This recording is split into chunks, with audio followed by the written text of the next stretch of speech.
नमस्कार दोस्तों, मैं डॉक्टर स्वप्निल सागर जैन निरामय होम्योपैथी के अपने इस YouTube चैनल पर आप सभी का बहुत बहुत स्वागत करता हूं। दोस्तों, आज मैं आपसे बात करूंगा सीबोरेक डर्मेटाइटिस के बारे में।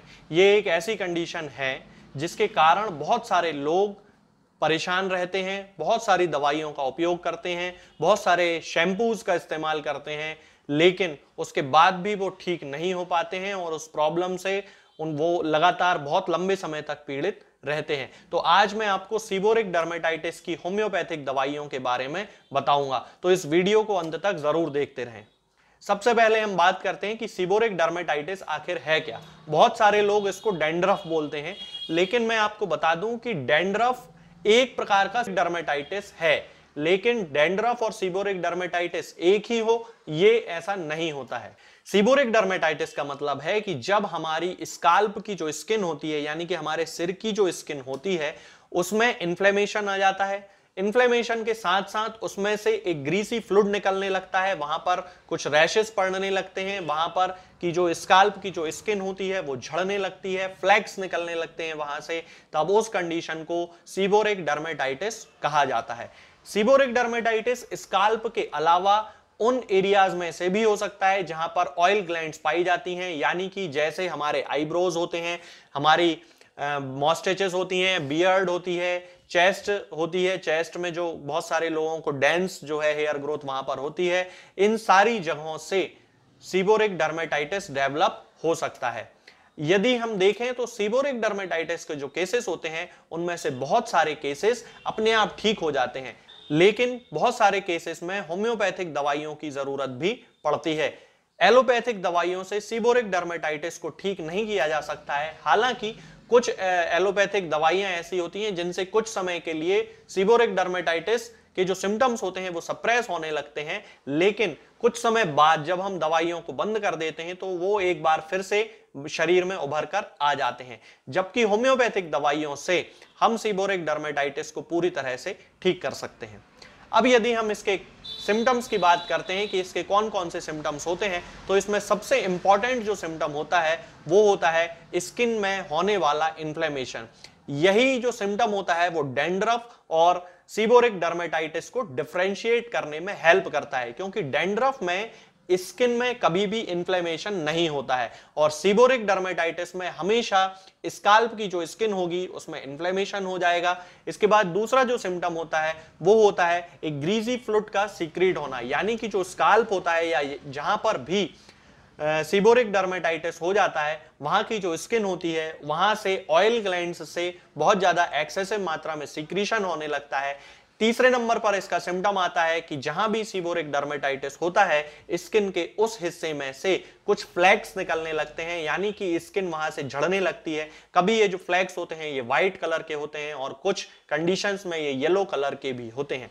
इसके अलावा अगला सिम्टम होता है जहां भी सीबोरिक डर्मेटाइटिस होता है, यानी कि आईब्रोज में या मॉस्टेचेस पर या बियर्ड में या चेस्ट में या स्काल्प में, वहां पर बहुत ज्यादा इचिंग पेशेंट को होती है, बहुत ज्यादा रेडनेस डेवलप हो जाती है। कभी कभी सिवियर केसेस में नोज के इन हिस्सों में, यानी कि जो कॉर्नर्स होते हैं नोज के, यहां पर बहुत ज्यादा रेडनेस आ जाती है। ये पूरा हिस्सा रेड और इन्फ्लेम्ड हो जाता है। सामान्यतः यही जो सिम्टम्स होते हैं वो सीबोरिक डर्मेटाइटिस के होते हैं।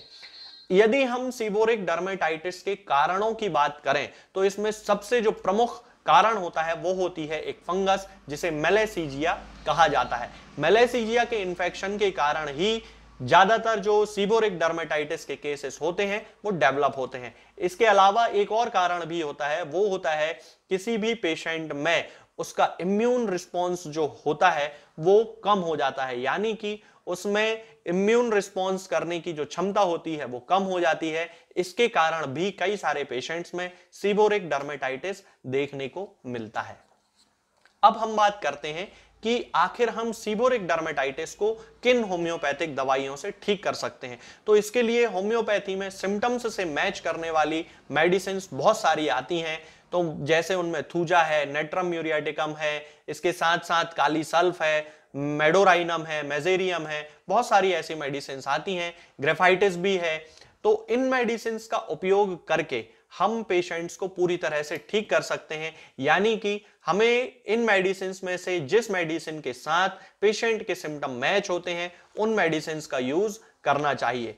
अब मैं आपको बताता हूं एक ऐसे कॉम्बिनेशन के बारे में जिसका उपयोग हम सामान्यतः सभी तरह के सीबोरिक डर्मेटाइटिस के पेशेंट्स में कर सकते हैं और उसके हमें बहुत अच्छे रिजल्ट मिलते हैं। लेकिन उस कॉम्बिनेशन को बताने के पहले मैं आपको बताना चाहूंगा कि हमें सीबोरिक डर्मेटाइटिस को ठीक करने के लिए ना केवल दवाइयों की जरूरत पड़ती है बल्कि उसके साथ साथ हमें स्काल्प की और जहां भी सीबोरिक डर्मेटाइटिस हो रहा है उस हिस्से की बहुत साफ सफाई रखने की भी जरूरत होती है। तो इसके लिए मैं सजेस्ट करूंगा कि जो होम्योपैथी में एंटी डेंड्रफ शैम्पू आते हैं, जैसे बीजेन का आता है, ओमियो एंटी डेंड्रफ शैम्पू आता है, एसबीएल में मोंटाना और इसके अलावा भी बहुत सारे एंटी डेंड्रफ शैम्पू आते हैं। तो आप इस तरह के एंटी डेंड्रफ शैम्पू का इस्तेमाल करें, किसी भी एलोपैथिक शैम्पू का यूज ना करें, क्योंकि एलोपैथिक शैम्पू का यूज करने से हो सकता है कि आपके जो सिम्टम्स हों उनमें शैम्पू में मिले हुए विभिन्न प्रकार के केमिकल्स के कारण आपके सिम्टम्स एग्रावेट भी हो सकते हैं, यानी कि आपकी तकलीफ को बढ़ा भी सकते हैं। अब मैं आपको बताता हूं उस कॉम्बिनेशन के बारे में। इसमें सबसे इंपॉर्टेंट जो मेडिसिन है दोस्तों वो है मेजेरियम। मेजेरियम के जो पेशेंट्स होते हैं उनकी स्काल्प की या जहां भी उनको सीबोरिक डर्मेटाइटिस की शिकायत है वहां पर स्केल्स पड़ने लगते हैं, जो त्वचा होती है वहां पर सामान्य भाषा में जिसे पपड़ी पड़ना बोलते हैं वो पड़ने लगती है और जो स्किन है वो येलो कलर की वहां से निकलने लगती है, बहुत ज्यादा ग्रीसी फ्लूइड निकलने लगता है, चिपचिपा पदार्थ होता है, उसके साथ साथ हेयर फॉलिकल्स निकलने लगते हैं। हमें सीबोरिक डर्मेटाइटिस के इस तरह के केसेस में हमेशा मेजेरियम 10 पोटेंसी में यूज करना है और हफ्ते में एक बार उसकी 4 बूंद टंग पे डायरेक्ट रख लेना है और इसको 1 महीने तक यूज करना है, यानी कि महीने में केवल 4 बार आपको इसका इस्तेमाल करना है। इसके बाद जो अगली मेडिसिन है उनका हमें कंटिन्यू इस्तेमाल करना है, हर दिन इस्तेमाल करना है और वो मेडिसिन है ओलिएंडर।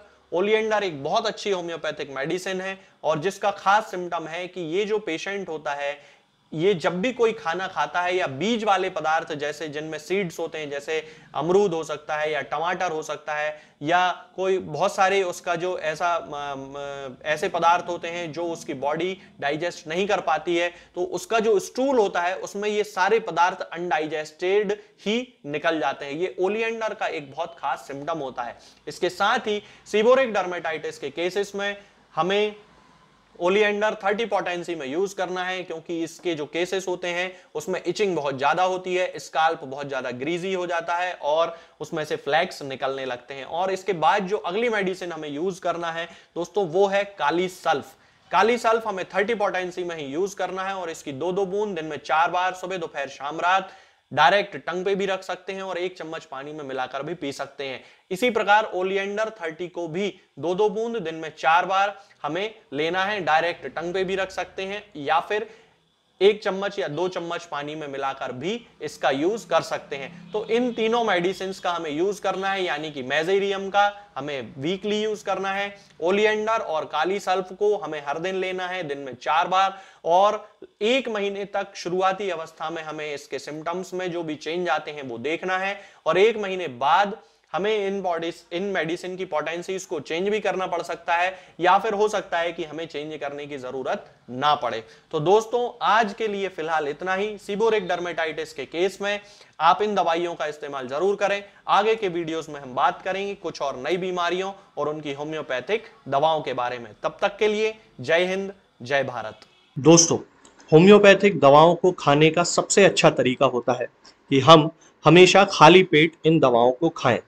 जिन दवाओं को दिन में केवल 1 बार खाना है उन्हें सुबह खाली पेट खा लेना चाहिए, मुंह में अच्छे से कुल्ला करके, गार्गल्स करके मुंह को साफ कर लेना चाहिए और उसके बाद हमें होम्योपैथिक दवाई खा लेना चाहिए। जिन दवाओं को दिन में 2 बार या 3 बार या 4 बार खाना होता है उन दवाओं को खाली पेट खाने का मतलब होता है कि हम उन दवाओं को खाने के लगभग आधे घंटे पहले या फिर 2 से 2.5 घंटे बाद ही खाएं और उस स्थिति में भी हमारे मुंह में किसी भी वस्तु का, किसी भी चीज का स्वाद नहीं होना चाहिए, ना ही हमारे मुंह में किसी भी चीज की गंध होना चाहिए।